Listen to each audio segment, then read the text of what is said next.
Hello and welcome guys! Nandito na naman ako para na naman sa isang vlog. So sa video ito ay samahan nyo ako magmerienda at kumain ng tanghalian. Naglugaw lang kami ngayon kasi sakit daw yung paningaw ng aking kapatid, kaya ayun. Pagpasyahan yung lugaw na lang yung ipaluto. Wala akong choice kasi alam nyo na nakikikain lang naman ako. Silang masusunod kung anong gusto nilang kainin, basta ako kakain ako. Okay lang yan, bumawi naman sa merienda eh. Kahit paano, pwede na rin, pang tawid gutom na rin yun. Tayong choice, ganun talaga.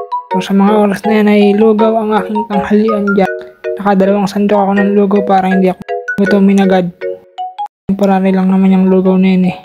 Kumbaga pang tawid gutom. Pero all in all, hindi ko naman sinasabing masama kumain ng lugaw pag tanghali. Okay lang din naman.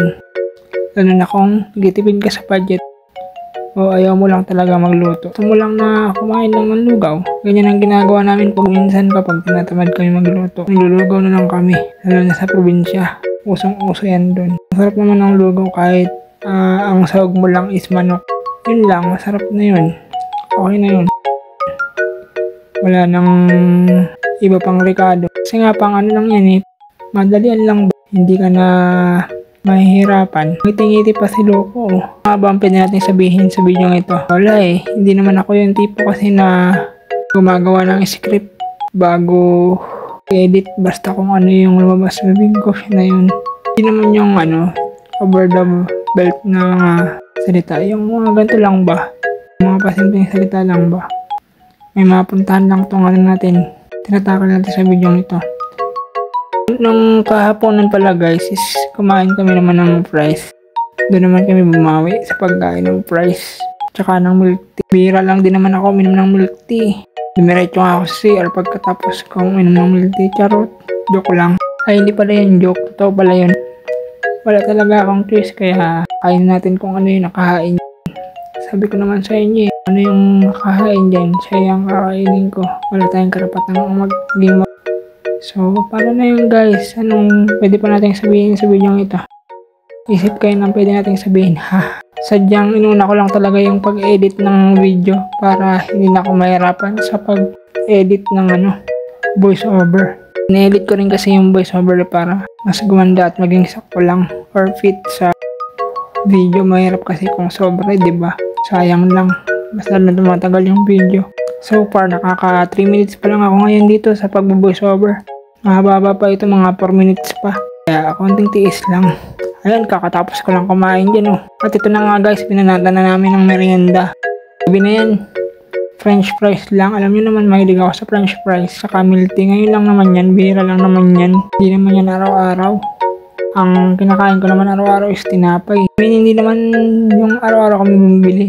Dapat na para sa 3 araw na tinapay ang binibili namin. Tasty o kaya Spanish. Yun lang naman yung kinakain ko eh. Ano naman yung favorite kong kainin yung Spanish. Masarap kasi yung Spanish eh. Hindi siya maganong matamis kumpara sa ibang tinapay. Smooth. Kahit nung meron pa kaming bake shop. Yun talaga yung kinakain ko. Spanish o kaya pagod. Masarap kasi. Maligaya, pineapple pie. Yan talaga yung mga paborito ko na pagkain o ng mga tinapay. Palagi kong kinakain nun. Kaya ito ko ngayon nagka-ulcer dahil sa kakain ng ganun. Pero wala tayong magagawa at matanda na tayo eh. Yan talaga ang buhay. Kailangan nating tanggapin. Nahihina rin ang resistensya ng ating katawan. Nabay na utal-utal ka na naman. Kakat na lang natin to yung mga utal-utal ko para very clear sa video. Pansin ko kasi kaya wala masyadong nanonood sa akin kasi sobrang haba ng video ko.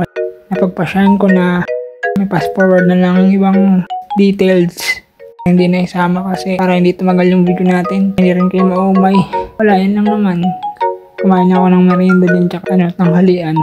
Gabihan, ganun pa rin naman eh. Lugaw pa rin naman. Kailangan maubos yung lugaw at hindi masayang. Yan, minom na ng milk tea si Loco. Tinataas ko at para makita nyo. Kabaliktad kasi yung camera guys. Baliktad pala yung pagkakalagay ko. Dapat pala pag ganyan Nakalimutan ko, nagmamadali na kasi ako mag-video kaya hindi ko na napansin. Pasensyahan nyo na guys kung ganyan ang sistema ng ating video. Kaya hayaan nyo sa sunod, hindi na yung mauulit. Sadyang pag may mga bagay lang talaga na minamadali ka, hindi nagiging maganda ang resulta. Kagaya niyan, minadali ko yung pag-edit nito. Minadali ko yung pag-video niyan. Kaya yun, hindi pulido yung pagkaka-video. Kaya sa pag gutom na ako yan. Gabi na rin kasi niyan, dumating yung order namin eh. Kala ko nga hindi na darating yung order namin. Sama ko pa nga sana dito yung midnight stock namin ngayon, yung McDo na french fries. Wala ako sa mood ng video eh, kaya hindi ko na sinama. Tsaka tinatamad pa rin ako eh na mag-video sa ngayon kasi nga napapansin ko lately kada upload ko ang hina ng views.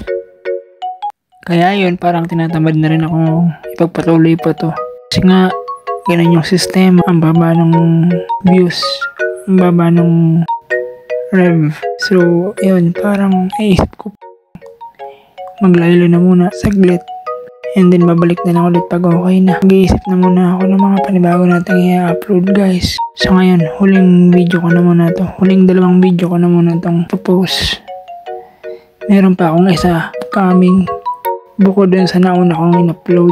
Basta marami pa sana akong gustong i-upload dito. Kaso lang, nakita ko kasing hindi gumagana yung mga pinapost ko ngayon. So, baka susunod na linggo ay maglaylo na muna ako. Kahit mga 1 buwan lang. Sana naman, magkaroon ng magandang resulta yung ating paglaylo sa mga susunod na araw. So, maraming salamat sa panonood din nyo guys. Hanggang dito na lang ito, tinaantok na rin ako. Gusto ko nang matulog, ang sakit na ng mata ko. So huwag niyo kakalimutan mag-subscribe, mag-like at mag-share para updated kayo sa mga bago nating uploads na video. Ako si Josh TV Official, nagpapaalam sa ngayon. So peace out, bye bye and God bless. See you on the next vlog. Thank you so much.